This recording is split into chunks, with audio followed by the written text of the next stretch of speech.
지나간 일주일 동안도 우리를 지켜주신 주님의 은혜에 감사드립니다. 많은 일들이 있었지만 빠뜨릴 수 없는 일이 아마 대학 수능 시험 아닐까 모르겠습니다. 여기 학부모도 계시고 할머니들도 계시는데 다들 시험 잘 봤습니까? 아직 점수가 안 나와서 어떤지는 모르겠지만 노력한 만큼 좋은 결과 얻을 수 있었으면 좋겠습니다. 이 수험생들 위해서 기도할 때마다 그냥 내가 받아드는 점수보다 하나님의 계획이 더 크시다라고 하는 것을 신뢰했으면 좋겠다. 이제 그런 기도를 하게 되는데, 우리 점수가 어떻게 나오든지 나를 향하신 하나님의 뜻을 쫓아갈 수 있는 그런 믿음의 아들, 딸들이 되어지기를 바랍니다. 오늘 제 목이 좀 가라앉았고 이렇게 이야기를 할 때 좀 칼칼합니다. 오늘 오후에 인도네시아에 있는 선교사님 한 분이 인사차 들러서 한 2시간여 대화를 나눠드렸습니다. 그리고 이어서 우리 성북지방 교육부에서 평신도 성경학교를 여는데 올해는 조금 특별한 시간을 마련했더라고요. 제가 시편, 잠언, 전도서 말씀을 이제 강의하게 되는데 아가서군요. 강의하게 되는데 그 중에 하나인 잠언서 말씀을 1시간 영상으로 좀 만들어 달라라는 부탁이었습니다. 뜻이 참 귀하게 여겨집니다. 우리 직장 생활하는 분들이 낮에 시간을 낼 수 없으니 밤에라도 영상으로 볼 수 있도록 좀 만들어 달라라고 하는 그런 요청이었습니다. 1시간 동안 이 자리에서 방송 녹화를 했는데요. 연이어 계속 이야기를 하다 보니까 목이 좀 가라앉았습니다. 이해하시고 들으시면 좋겠습니다. 오늘 본문을 대하면서 마음속으로 아니 또 이렇게 생각하신 분이 있다면 분명 성실하고 눈이 밝은 교우일 거라고 여겨집니다. 오늘 이 본문은 한 달 반 정도 될까요? 우리 월삭 새벽 기도회 때 본문으로 주어졌던 그 말씀이고요. 또 얼마 전에 새벽 기도회 때도 이 본문이 성서 일과 본문으로 주어져서 김일곤 전도사님이 이 본문 가지고 설교를 하기도 했습니다. 그럼에도 불구하고 오늘 좀 다시 이 말씀을 나눠야 되겠다라고 생각한 데에는 2가지 이유가 있습니다. 하나는 요즘 성서 일과 본문이 누가복음으로 이어져 나가고 있습니다. 그 중에 하나가 이제 김일곤 전사님이 새벽에 나눴던 말씀이 되고요. 다른 한 가지는 어느새 입동이 지나고 올 한 해도 거반 기울어 갑니다. 제가 이렇게 여러분들에 비하면 나이가 많은 사람은 아닌데 왜 이렇게 세월이 빠르지? 이런 생각이 듭니다. 아니 벌써 저는 이제 매일같이 성서 일과 묵상을 하다 보니까 하루하루 말씀을 이제 읽어 나가는데요. 이게 벌써 11월 달이라니. 그리고 쓰다 보면 어느샌지 11월 시작됐나 싶으면 중순이고 중순인가 싶으면 이제 월말이 되고 또 새로운 달이 이렇게 기다리고 있고 참 빠르게 지나간다라는 그런 생각입니다. 올 한 해도 이제 정말 얼마 남지 않았습니다. 그런 점에서 오늘 본문이 가지고 있는 의미 중에 한 가지, 지금 우리가 보내고 있는 이 시간과 관련해서 한 가지 더 기억하면 좋겠다 싶은 것이 있었기 때문입니다. 오늘 본문은 흔히 열 문화의 비유라고 불리는 그 예수님이 들려주신 이야기입니다. 비유의 내용을 간략하게 설명하면 다음과 같습니다. 귀족 출신의 어떤 사람이 왕위를 받기 위해서 먼 길을 떠납니다. 당시에 로마의 지배를 받던 어떤 지역에서는 그 지역을 다스릴 통치자가 되려고 하면 지역 주민들의 결정에 의해서 결정이 되는 게 아니라 로마에 가서 로마의 승인을 받아야만 했습니다. 이 귀족이 이제 그 먼 길을 떠났다라고 하는 것은 당시의 시대상을 잘 담고 있는 내용일 것입니다. 그가 길을 나서기 전에 종 10명을 불러다가 10문화를 이제 나누어 줍니다. 종이 10이요 10문화였다라고 하는 것은, 그리고 이어지는 내용을 보면 분명하게 기록하고 있지는 않지만 종 하나에게 한 문화씩을 나누어 준 것으로 얼마든지 짐작이 됩니다. 그냥 용돈 삼아 준 것이 아니라 한 문화씩을 나누어 주면서 분명하게 나누어 준 뜻을 이야기합니다. 내가 올 때까지 이곳으로 장사를 하여라. 그러니까 이익을 남기라고, 이걸 가지고 선용하라라고 이제 한 문화씩을 나눠 주었던 겁니다. 이 문화라고 하는 화폐가 우리에게 매우 생소한데요.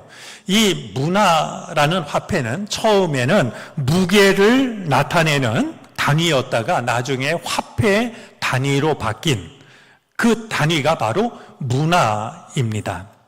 한 문화가 100드라크마의 가치가 있었습니다. 드라크마는 노동자 하루의 품삯입니다. 그렇게 생각하면 한 문화는 노동자의 100일치, 한 3달 정도의 수입에 해당하는 값어치가 됩니다. 그러니까 아주 큰 것도 아니고요. 그렇다고 아주 작은 것도 아닌, 특별히 종의 입장에서 보자면 가볍지 않은, 그러니까 주인이 자신들을 믿고 뭔가를 맡겨준 그런 금액에 해당이 됩니다. 자, 그런데 이 귀족이 왕위를 받아 가지고 집으로 돌아와서 가장 먼저 한 일이 종들을 불러 모으는 것이었습니다. 그 종들을 불러 모은 뒤에 각각 얼마를 남겼는지를 묻습니다. 그러자 첫 번째 종이 주인에게 이야기를 합니다. 주인님, 나는 주인의 한 문화로 10문화를 벌었습니다. 지금 주인이 금방 왔거든요. 그런데도 이 종이 말이죠, 이걸 맡겨준 거를 그냥 얼마나 소중하게 생각을 했던지 그렇게 길지 않은 시간임에도 불구하고 한 문화를 받은 종이 10문화를 남겼다라고 보고를 하는 것입니다. 주인의 마음이 얼마나 흐뭇했을까요? 얼마나 대견했을까요? 그에게 말합니다. 착한 종아, 잘했다. 네가 아주 작은 일에 신실하였으니 10고을을 다스리는 권세를 차지하여라. 아무리 종이지만 그가 하는 모습을 보니까 얼마나 믿음직스러운지 이 종에게 말이죠. 10고을을 다스리는, 이런 사람이라면 10고을을 맡겨도 충분하겠다라는 생각이 들어서 10고을을 다스리는 권세를 이제 주게 됩니다. 이번엔 둘째 종이 와서 이야기합니다. 주인님, 나는 주인의 한 문화로 5문화를 벌었습니다. 그러자 이 주인이 이 종에게도 이야기를 합니다. 너도 5고을을 다스리는 권세를 차지하여라. 자, 이번엔 또 다른 한 종이 주인에게 와서 이야기를 합니다. 주인님 보십시오. 주인의 한 문화가 여기에 있습니다. 나는 이것을 수건에 싸서 보관해 두었습니다. 주인님은 야무진 분이라서 맡기지 않은 것을 찾아가시고 심지 않은 것을 거두심으로 나는 주인님을 무서워하여 이렇게 하였습니다.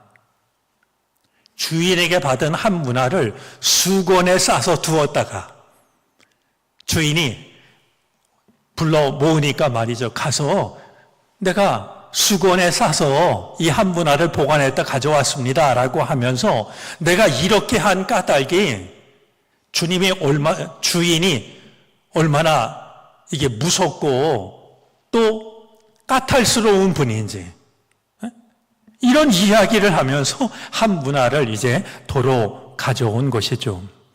여러분, 앞에 두 종에게 했던 대로 한다면 주인이 그래, 너에게는 한 고을을 맡기마. 그래야 이게 마땅한 거 아니겠습니까? 그러나 주인으로서는 그럴 수가 없었습니다. 주인은 그에게 말합니다. 악한 종아, 나는 내 입에서 나온 말로 너를 심판하겠다. 너는 내가 야무진 사람이라서 맡기지 않은 것을 찾아가고 심지 않은 것을 거두어 가는 줄 알고 있었지. 그러면 어찌하여 내 은하를 은행에 예금하지 않았느냐? 그랬더라면 내가 돌아와서 그 이자와 함께 그것을 찾았을 것이다. 주인이 이 종의 마음을 꿰뚫어 보고 종에게 필요한 말을 이제 이 주인이 들려줍니다.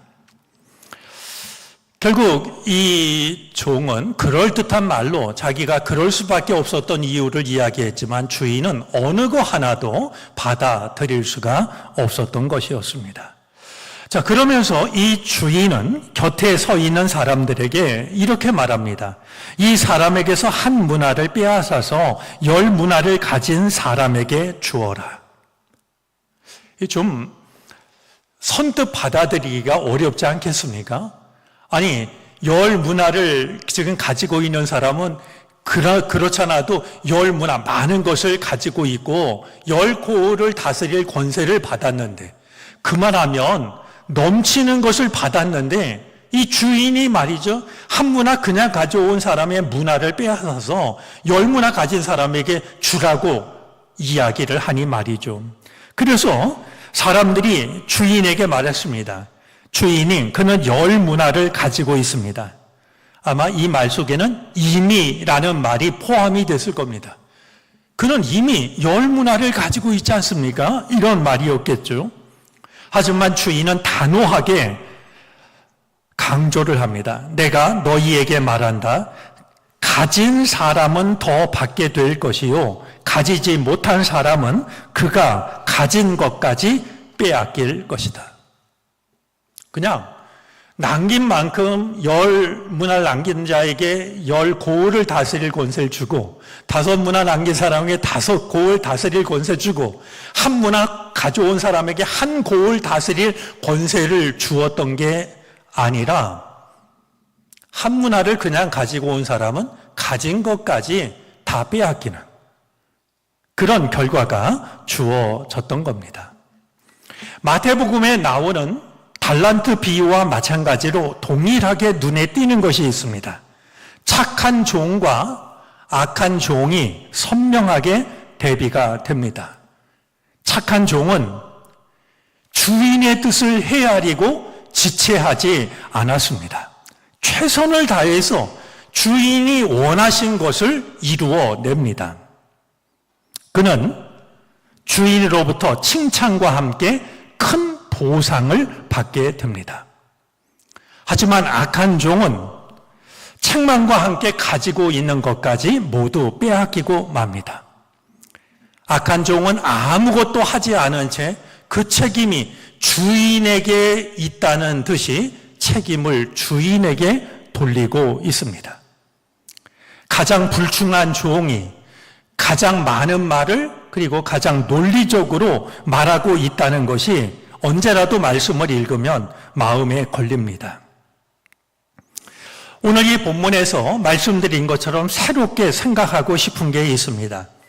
10명의 종에게 공평하게 나누어준 이 한 문화는 오늘 우리들에게 무엇을 의미하는 것일까요? 달란트 비유와는 다르게 달란트 비유는 능력대로 5달란트, 2달란트, 1달란트 이렇게 줬거든요. 근데 오늘 이 문화 비유는 10명의 종에게 1달란트씩을 공평하게 나누어 줍니다. 그렇다면 이 한 문화는 오늘 우리들에게 무엇을 의미하고 있는 것일까요? 여러 가지를 생각할 수 있겠지만 한 가지, 절대로 빠뜨려선 안 될 것이 있다라고 여겨집니다. 오늘 성경성에 나오는 10사람에게 한 문화씩 나누어졌던, 골고루 나누어졌던 이 한 문화는 오늘 우리들에게 분명히 의미하고 있는 게 있습니다. 그것은 다름 아니라 하나님께로부터 허락받은 단 한 번의 삶입니다. 하나님께로부터 허락받은 단 한 번의 인생. 그것이 오늘 우리들에게 주어진 한 문화의 의미입니다. 하나님은 능력이 많은 자에게는 2번, 3번 살 기회를 주시고 그렇지 못한 못난 사람에게는 한 번의 기회를 주신 것이 아닙니다. 세상 모든 사람들에게 동일하게 공평하게 단 한 번의 삶이라고 하는 기회를 허락해 주셨습니다. 사람이 얼마나 사느냐라고 물으면 사람의 대답과 하나님의 대답이 다를 거라고 그럽니다. 사람은 80년이나 100년을 살겠지요. 대답하겠지만 그 말을 들으신 하나님은 이렇게 대답하실 거라고 그럽니다. 아니다. 너희는 단 한 번 산다.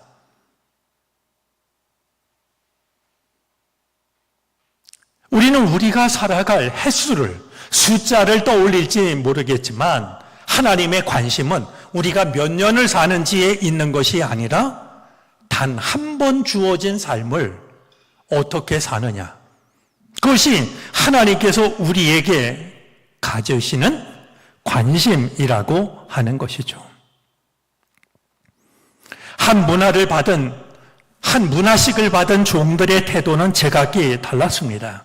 어떤 이는 나에게 이 한 문화를 맡겨주시면서 주인이 했던 말을 명심했고 그것이 무엇인지는 모르지만 주인의 뜻을 이루어드리기 위해서 최선을 다했습니다. 주인이 보든 말든 주인이 확인을 하든 확인을 하지 않든 그는 자기에게 주어진 일에 최선을 다했던 것이었습니다. 하지만 어떤 종은 주인에게서 받은 것을 그냥 그대로 보관을 해 두었을 뿐입니다. 우리가 이 말씀을 대하면서 주목해야 할 부분이 있습니다. 예수님이 이 비유를 들려주신 이유가 11절에 담겨져 있는데요. 사람들이 하나님의 나라가 당장에 나타날 줄로 생각하고 있었기 때문이다.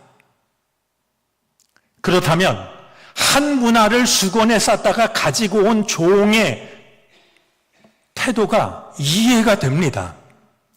하나님 나라가 곧 올 테니 내가 괜히 이거 가지고 뭔가를 하다가 손해나 보면 어떡하지? 차라리 그러느니 내가 그냥 보관을 하고 있다가 원금이라도 돌려드려야지 이렇게 생각을 했겠죠. 우리 성경에 보면 이런 사람만 있는 게 아닙니다. 오히려 더 많은 사람들이 하나님의 나라가 더디 올 거라고 생각을 했습니다. 오지 않을 거라고 생각하는 사람들도 있었고 와도 그건 나하고 상관없는 먼 훗날에 일어날 일이라고 말이죠. 우리 열 처녀 비유에서도 확인할 수 있습니다만 열 처녀가 모두 깊은 잠에 빠졌던 것은 신랑이 더디 왔기 때문 아니었겠습니까? 마태복음에 나오는 악한 종들의 비유도 주인이 늦게 오니까 안 올 줄 알고 말이죠. 악한 일을 서슴없이 행했던 것이었습니다. 자, 하나님께로부터 받은 단 한 번의 인생. 어떤 이들은 내게 시간이 얼마 남아있지 않다고 수건에 싸서 그냥 보관만 해둡니다. 어떤 이들은 아직도 시간이 많이 남아있다라고 생각해서 아무 일도 하지를 않습니다. 그러면서 만약에 주인이 찾는다면 이 책임이 주인에게 있다라고 대답해야지. 핑계거리만 찾아내는 시간을 보내고 있었던 겁니다. 여러분, 우리에게 주어진 단 한 번의 인생을, 한 문화를 지금 나는 어떻게 대하고 있는 것일까요? 나에게 주신 단 한 번의 인생, 단 한 번의 기회. 주인이 빨리 올 거라고 생각해서 내게 남아있는 시간이 이제 얼마 남지 않았다고 해서 그냥 묻어두고 있는 것은 아니지. 아니면 아직도 주인이 돌아올 시간은 넉넉히 남았으니까 뭐 내가 굳이 지금 어떤 일을 할 필요가 없다라고 생각을 해서 나에게 주신 단 한 번의 인생을, 단 한 번의 시간을, 단 한 번의 기회를 묻어두고 있는 것은 아닌지 우리는 돌아보아야 할 겁니다. 그러면서 내가 이럴 수밖에 없었던 이유가 주인에게 있다라고, 하나님에게 있다라고 생각을 한다면 하나님으로서는 오늘 본문 속에 주인이 그러하듯이 그 어떤 말도 이해하실 수가 없는,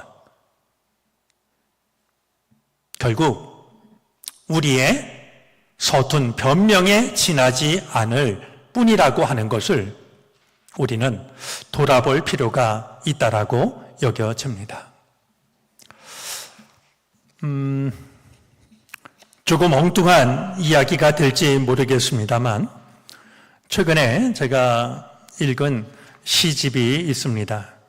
서정홍 시인, 농사를 지으면서 시를 쓰는 시인인데 권정생 문학상을 받으신 그런 분입니다. 그분이 최근에 낸 시집이 그대로 둔다라는 시집인데요. 그 시집 속에 기가 막힌 시들이 있었습니다. 제가 좀 너무나 기가 막혀가지고 한번 같이 확인하고 싶어서 시 두 편을 가지고 나왔는데요. 한번 두 개를 읽어보도록 하겠습니다. 첫 번째 시는 마음에 들어가서라는 시입니다. 여러분들이 한번 눈으로 따라 읽으시면 좋겠습니다. 새빵살이에 어렵고 힘들게 키운 아들이 앞이 잘 보이지 않는 아가씨 손을 잡고 혼인을 하겠다고 찾아왔습니다. 잘생긴 아들이, 무엇 하나 모자람 없는 아들이 부모 눈엔 다 그렇게 보일 뿐입니다. 무슨 인연이기에 앞이 잘 보이지 않는 사람과 한평생을 살려고 한단 말인가? 아버지, 다음 달에 혼인식을 올리려고 합니다. 아내 될 사람이 비록 앞은 잘 보이지 않지만 어느 누구보다 성격이 밝고 착해요. 제가 한평생 눈이 되어 살겠습니다. 아버지가 그러셨잖아요. 남자든 여자든 착한 사람 만나 사는 게 가장 큰 행복이라고. 나는 그 말을 듣고 겉으로는 태연한 척했지만 앞이 캄캄했습니다. 아버지, 다가오는 셋째 주 토요일에 혼인식을 올리기로 했어요. 장소는 충남 금산에 있는 아주 작은 산골이에요. 폐교된 건천초등학교 들머리에 오래된 느티나무가 하도 좋아서요. 찾아오시는 길이 멀어 걱정입니다만 축하해 주러 오셔야 합니다. 혼인잔치 음식은 아내 영미랑 그리고 친구들이랑 같이 준비할게요. 아버지는 어머니랑 시간 맞추어 오시기만 하면 됩니다. 그리고 축의금은 절대 받지 않기로 했어요. 손님을 초대해놓고 돈을 받는다는 게 우습잖아요. 저희들은 입던 옷 깨끗이 빨아서 입고 혼인식을 올릴 생각이니 아버지도 그냥 편한 옷 입고 오시면, 편안한 옷 입고 오시면 좋겠어요. 나는 그 말을 듣고 겉으로는 태연한 척했지만 앞이 캄캄했습니다. 어이하면 좋단 말인가. 무심결에 하늘을 쳐다보는데 문득 이런 생각이 찾아왔습니다. 그래, 며느리라 생각하지 말고 우리가 낳아 기른 딸이라 생각하자. 앞이 잘 안 보이는 딸 앞에 건강한 사내가 나타나 한평생 눈이 되어 함께 산다고 생각하자. 얼마나 기쁘겠나. 문득 나를 찾아온 생각을 붙잡아 내 마음속에 들어가서 내 마음을 들여다보니 앞이 보이고 온 누리가 환합니다.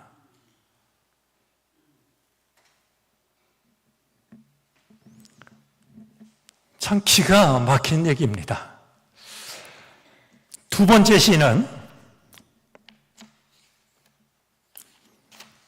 영미에게입니다. 며느리 이름이 영미인데요. 역시 제가 한번 읽겠습니다. 영미야, 눈이 불편한 네가 한 식구가 되었을 때 아내와 나는 어쩐지 마음이 불편했다. 못난 시아비와 시어미는 낯선 곳, 낯선 식구를 만나 네 마음이 얼마나 불편할까 이런 생각은 꿈에도 하지 못했다. 눈이 불편한 사람을 영화나 연속극에서 아니면 가끔 아주 가끔 거리에서 남의 일처럼 얼핏 보기만 했으니까 내가 아기 서로를 낳고 기차 소리에 놀라 벌떡 일어나는 새빵살이에도 떳떳하고 슬기롭게 살아가는 모습을 보면서 그제야 식구란 말을 다시 생각했다. 아버지, 밥상에 있는 반찬을 제 앞에 조금씩 놓아 주시겠어요? 바로 앞에 놓인 반찬조차 잘 보이지 않는 내가 시아비한테 스스럼 없이 이런 말을 하기까지 얼마나 많은 내공을 쌓았을까. 그날 나는 부엌 설거지를 하면서 중얼거렸다. 아이고, 내가 말하기 전에 내가 먼저 반찬을 놓아 주어야 하는 것을 좋은 시합이 되려면 아직 멀었어. 영미야, 너를 만나 깨닫게 되었다. 너는 눈이 불편한 게 아니라 눈만 불편하다는 걸. 두 눈을 뜨고도 온갖 탐욕과 집착으로 스스로를 망가뜨리고 이웃을 절망의 늪으로 빠뜨리는 몹쓸 사람이 천지 빛가리로 깔린 세상에서 가난을 좋은 벗삼아 사랑과 자연을 품에 안고 살아가는 너를 보면서 지금 이 글을 쓴다. 영미야, 너를 만나 참 고맙다. 너와 인연을 맺기까지 네 곁에서 네 눈이 되어준 모든 분들도 참 고맙다. 우리 같이 어떤 일이 있어도 기죽지 말고 봄꽃처럼 환한 얼굴로 살아가자. 사랑하는 우리 며느리, 아니다, 사랑하는 내 딸 영미야. 아들만 있고 딸 하나 없는 우리 집에 내가 있어 참 고맙다. 제가 이 시를 소개하는 것은 우리도 이렇게 살자라고 감히 말씀드리기 위해서가 아닙니다. 그러나 앞을 못 보는 한 사람을 아내로 받아들인 아들이나 그 아들이 결혼한다라고 했을 때 불편하긴 했지만 뒤늦게라도 미안한 마음으로 한 식구로 며느리가 아니라 딸로 받아들이고 있는 이 시인, 시아버지나 시어머니나 생각해보면 하나님이 허락하신 단 한 번의 인생을 헛되게 살지 않으려고 하는, 한 번의 생을 수건 속에 쌓아두지 않으려고 하는, 그들 나름으로는 최선을 다해서 주인의 뜻을 남기려고 하는 그 한 모습을 우리에게 보여주고 있다라고 여겨지기 때문입니다. 우리의 단 한 번의 삶이, 그리고 하나님이 선물로 주신 우리들의 믿음이 수건 보자기에 쌌다가 하나님께 돌려드리는 그것이 아니었으면 좋겠습니다. 비록 한 문화를 가지고 열심히 하다가 원금을 다 날렸다 할지라도 저는 주인이 칭찬했을 거라고 생각합니다. 그러니 우리에게 허락하여 주신 단 한 번의 삶이, 그리고 우리에게 선물로 주신 믿음이 아버지 하나님의 뜻을 이루어가는 그런 복된 하나님의 선물이 되어질 수 있기를 바랍니다. 무익하지 않도록, 그보다는 수건에 쌌다가 있는 그대로를 돌려드리는 어리석은 생각을 하지 않을 수 있는 우리가 되어지기를 바랍니다.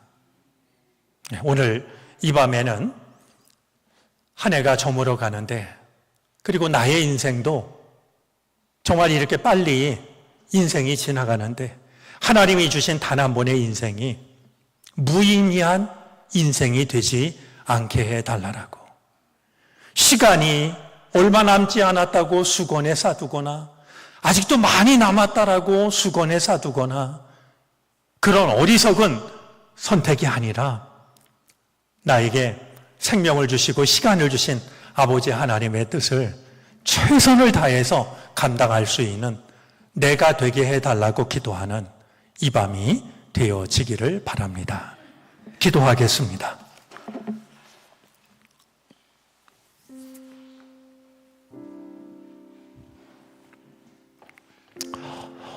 모두에게 주신 한 문화를